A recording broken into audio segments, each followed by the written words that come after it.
We're back, guys, with another video.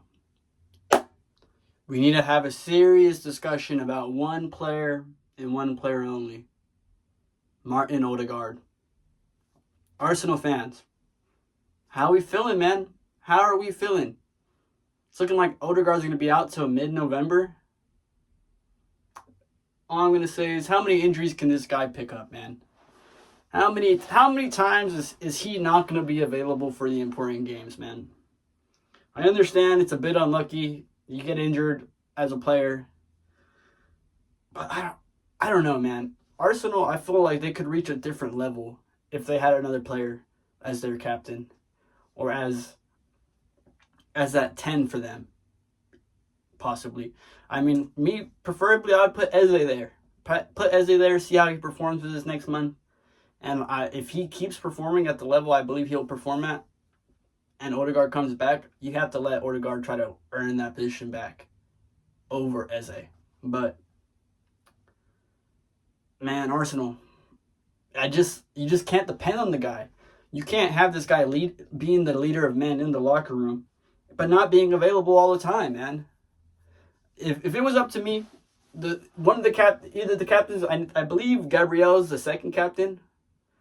But he should be the first captain. Him or William Saliba. There should be no one else. Maybe Declan Rice as an argument.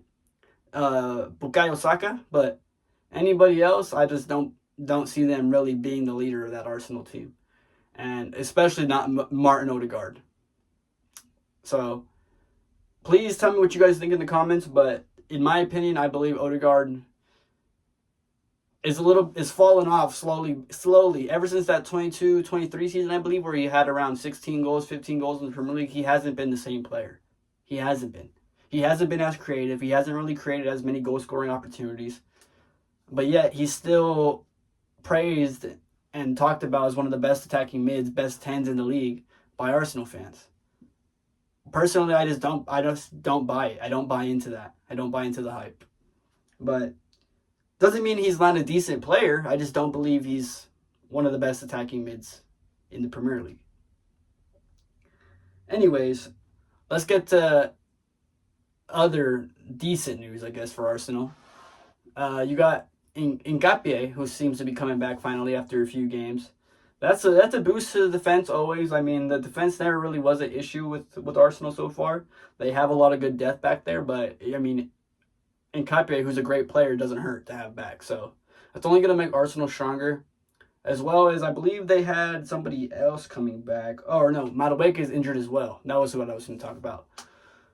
Madueke being hurt, man, that doesn't help them at all either. But at least for Madueke, it doesn't seem to be a super long-term injury. I believe he's going to be back maybe in a few weeks or in a couple weeks. But he's been a great signing for them, even though he hasn't got as many goals, assists, stuff like that. If you actually watch the Arsenal games, he tends to be their most threatening player on the ball and on the wing. So Madueke, for me, has been a good signing for Arsenal. So let's hope he can recover as fast as possible and get back out there. But let me see here.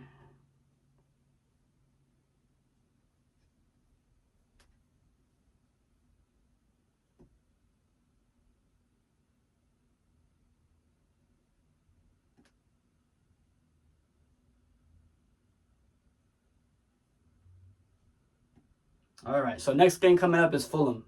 You guys got Fulham. Arsenal should be able to win that game.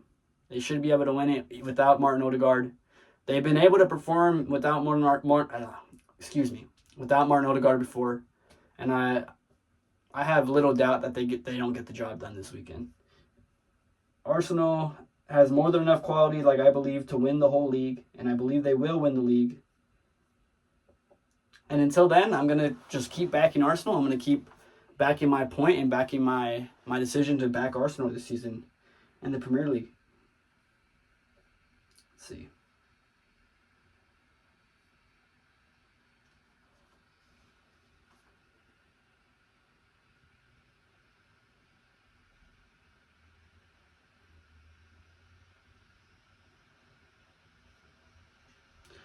I've seen rumors here and there about Arsenal aiming for a couple of the Real Madrid players. I haven't seen much about Rodrigo, but I've been seeing a few things about what is it, Arda Güler. I mean, if you've been watching Real Madrid this season, you know Arda Güler is a bit of an important piece for them. So I highly doubt that Real Madrid is going to let him go.